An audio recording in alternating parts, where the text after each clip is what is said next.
Kush ka të drejtë për paqen fiskale? Standardet ndërkombëtare janë të qarta, lista e përfituesve duhet publikohet. Debati në Shqipëri për paqen fiskale nuk është teknik, është një test themelor i integritetit publik. Kur falen detyrimet e para 10 viteve nuk kemi më të bëjmë me privatësi, por me paratë e taksapaguesve të cilat po udhërohen individëve apo bizneseve të caktuara.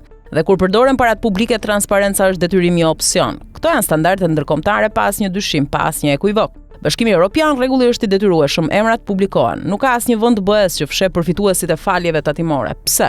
Sepse BE konsideron faljen e borxheve tatimore si ndihmë shtetërore dhe ligji i BE-s kërkon çdo ndihmë shtetërore mbi 5.000 euro publikon emrin e përfituesit, pa justifikime, pa përjashtime. Privatësia nuk është arsye e vlefshme. Kjo është bërë për të shmangur korrupsionin, kufizuar klientelizmin, mbrojtur konkurrencën e ndershme, të ruajtur integritetin e financave publike. Nëse Shqipëria aspiron BE, nuk mund të shpik sekrete fiskale që BE-ja i konsideron shkelje. OECD falja e borxhit është shpenzim publik, prandaj duhet transparencë plot. OECD është e prerë. Çdo heqje dore nga të ardhurat publike është shpenzim fiskal dhe duhet jetë krejtësisht transparent. Falja e detyrimeve nuk është mëshirë, por përdorimi i fondeve publike.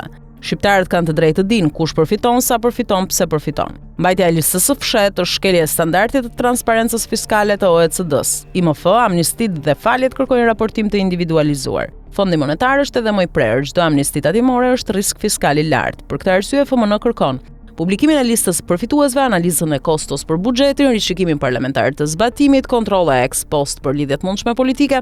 Pra fshehja e listës është kundër rekomandimeve të FMN-s, institucionit kryesor që monitoron financat publike të vendit, thekson Arben Malaj në artikullin e tij të dedikuar. GDPR, mbrojtja e dënave, nuk ka asnjë lidhje me fshehjen e përfituesve. Ministri i Financave ka dhënë argumentin më të dobët të mundshëm privatësinë. Por GDPR, ligji evropian që Shqipëria ka kopjuar, e lejon shprehimisht publikimin e dënave. Kur ka interes të rëndësishëm publik, kur bëhet fjalë për përdorim të parave të taksapaguesve, kur publiku ka të drejtë të di si shpërndahen fondet e shtetit, zbatimi praktik i GDPR-s.